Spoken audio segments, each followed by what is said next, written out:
আচ্ছা, তাহলে তুমি যে সেদিন যেতে চাইলে আমি তোমাকে নিয়ে যাই। চলো আজকে তোমাকে নিয়ে সারা শহর ঘুরিয়ে দিই। সত্যি বলছো? তুমি তো শুধু আমাকে বলেই যাচ্ছ, কোনোদিন তো নিয়ে যাও না ঘুরতে। আজকে যদি না নিয়ে যাও না তাহলে তোমার খবর। ও মাই গড, লিটু, মা বাবা ওরা এখানে কিভাবে আসলো? আরে তাই তো, চলো এখান থেকে তাড়াতাড়ি আমরা এখান থেকে পালাই। চলো। কি ব্যাপার, এই জায়গায় আমাদেরকে এইভাবে তালা কে মারলো? আরে সেটাই তো, এইটা কখন হলো? তারা কে মারলো আমাদের? ওরা তো এদিকে আসছে। লিটু কি করবে এখন? ও মাই গড, এখন কি করি? লিটু, তুমি তাড়াতাড়ি আমাকে জড়িয়ে ধরো, যাতে করে আমার বাবা মা আমাকে দেখে চিনতে না পারে, আমার ফেসটা যেন ঢাকা পড়ে। তাড়াতাড়ি। আচ্ছা, যদি প্রজেক্টটা ভালো লাগে তবে বায়না করুন। বিথির বাপ, হ্যাঁ? দেখো তো ওটা আমাদের মেয়ে বিথি না? আর না না না, ওটা আমাদের বিতি কেন হবে? হ্যাঁ, আমি কি আমার মেয়েকে এই শিক্ষা দিয়েছি নাকি যে রাস্তার মধ্যে জয় পারাপারি করবে? এই শিক্ষা দেয়নি। ওটা আমাদের মেয়ে না, অন্য কেউ। তুমি চুপ থাকো তো। আজকাল যুগের মেয়েরা স্কুল কলেজ বাদ দিয়ে পার্কে এসে প্রেম করে, এইসব মেয়েদের বিশ্বাস নাই।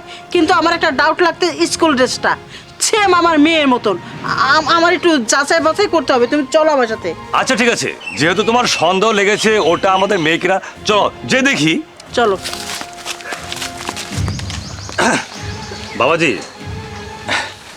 বাবাজি দেখো, এই পাবলিক প্লেসে এইভাবে তোমরা সবার সামনে পার্কে জড়াজড়ি করছে, আসলে ঠিক না।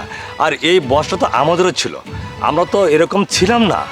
আরে আঙ্কেল, আপনারা এখানে কি চান? হ্যাঁ, দেখতেই পাচ্ছেন আমরা এখানে দাঁড়িয়ে আছি। আচ্ছা, আপনাদের যদি চোখের এতই লজ্জা থাকে আপনারা অন্যদিকে যান না, এখানে কি করছেন? আহা, তুমি এভাবে কথা বলছো কেন বাবাজি? তোমার ভালোর জন্য বললাম। তাছাড়া মেয়েটা তো স্কুল ড্রেস পরা, তুমি যদি পার্কে এসে এরকম ডলাডলি করো আরো 10জন লোকে তো কি বলবে? আচ্ছা, মেয়েটাকে কি আমি দেখতে পারি একটু? মানে আপনি এসব কি বলছেন? আমি আমার স্ত্রীকে আপনাকে কেন দেখাবো? আরে আপনি যান না আপনার কাজে, অযথায় ডিস্টার্ব করতে এসেছেন। যান। না বাবাজি, আমাদের কোনো প্রবলেম নাই, খালি মেয়েটাকে একটু দেখতে চাই। আরে কেন অযথায় আমাদেরকে ডিস্টার্ব করছেন? আপনারা যান না এখান থেকে। ঠিক আছে, আমি সরি তোমাকে ডিস্টার্ব করার জন্য। যাই হোক, মা বাবার হাত থেকে তাও বাঁচা গেল। ও বাবা, আর একটা কথা। হোয়াট?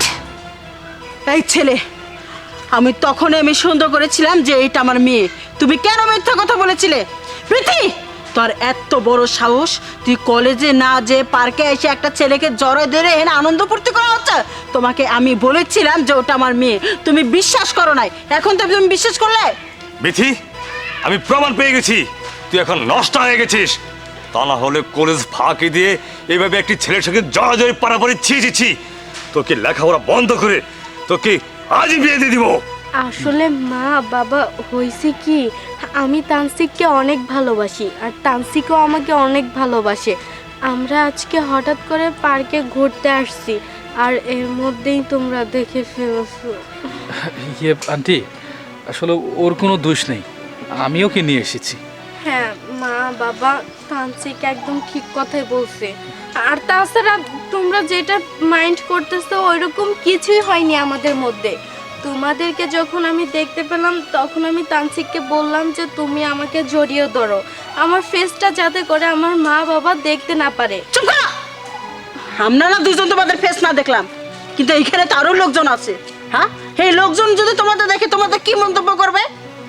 সাথে আমাদের দুর্নাম হবে, তোমাদের দুর্নাম হবে। এটা কি ভালো জায়গা যায়? প্রেম ভালোবাসা এটা পাপ না, ভালো। তোমার বাপে তো আমাকে ভালোবাসে বিয়ে করেছে। আমরা তো কোনোদিন রাস্তায় জায়গায় যাই কোনোদিন পারাপারি চড়াচড়ি করি নেই। ভালোবাসছে ঠিক আছে, তোমরা আমাদের বলতে পারতে, আমরা একটা ব্যবস্থা করতাম। তোমার বাপে আমার পছন্দ করছিল, ডাইরেক্ট আমাকে বাড়িতে প্রস্তাব নিয়ে গেছিল। আচ্ছা ঠিক আছে, যাবার হয়ে গেছে গা। বিথির বাপ, তুমি এই ছেলের বাপ মার সাথে কথা বলো, বিয়ের দিন তারিখ ঠিক করো। আচ্ছা ঠিক আছে। আচ্ছা, তুমি কি রাজি আছো আমার মেয়েকে বিয়ে করতে? আরে আঙ্কেল, আপনি এটা কি বলছেন? আপনি চাইলে আমি আমার ফ্যামিলির সাথে কথা বলতে পারি। ঠিক আছে, আজ তোমার বাবার সঙ্গে কথা বলবো। আচ্ছা চলো। চলো তানসিক। চলো।